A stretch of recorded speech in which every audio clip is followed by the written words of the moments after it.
The people of the Middle East, like people everywhere, are seeking a chance to contribute and to have a role in the decisions that will shape their lives.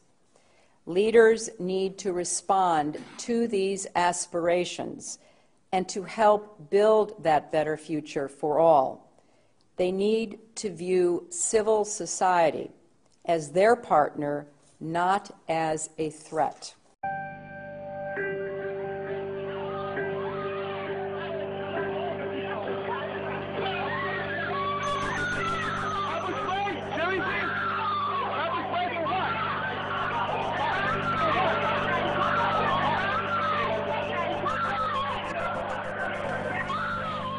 I want to take this opportunity to update the American people about the situation in Libya. Last month, protesters took to the streets across the country to demand their universal rights and a government that is accountable to them and responsive to their aspirations. But they were met with an iron fist. Freedom of assembly, freedom of expression, and freedom of the press. Come here, you want to get arrested or no? Are pillars of an open and inclusive society. There is a clear responsibility by the Egyptian government to hold accountable those responsible for these attacks.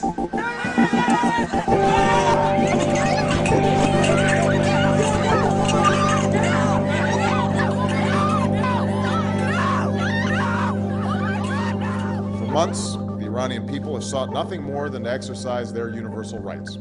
We call upon the Iranian government to abide by the international obligations that it has to respect the rights of its own people.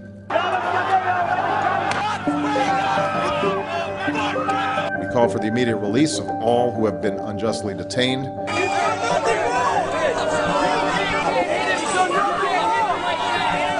And I'm confident that history will be on the side of those who seek justice.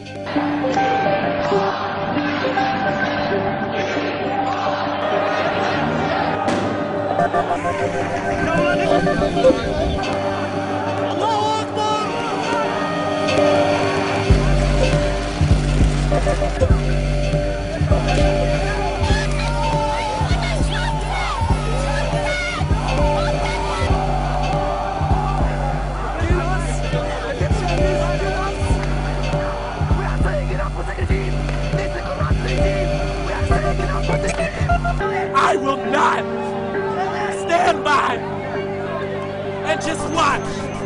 I will not do it. So take me to jail right now, because I will not.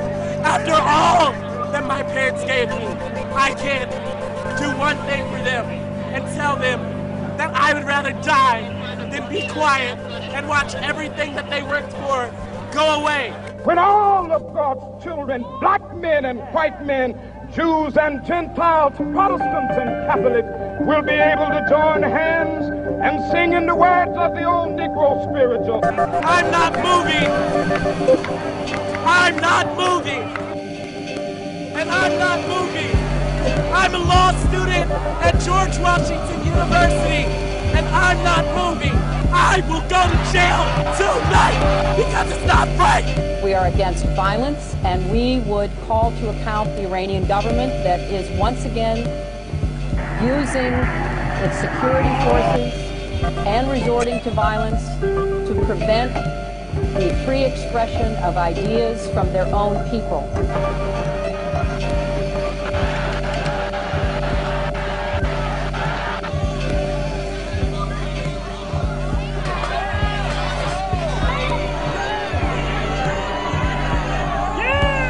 Instead of respecting the rights of his own people, Gaddafi chose the path of brutal suppression. Innocent civilians were imprisoned.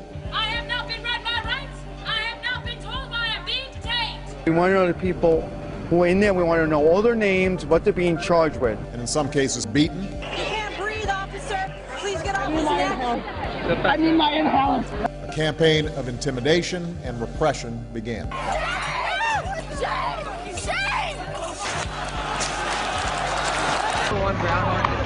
It is the responsibility of the government of Libya to respect the universal rights of their own people, including their right to free expression and assembly.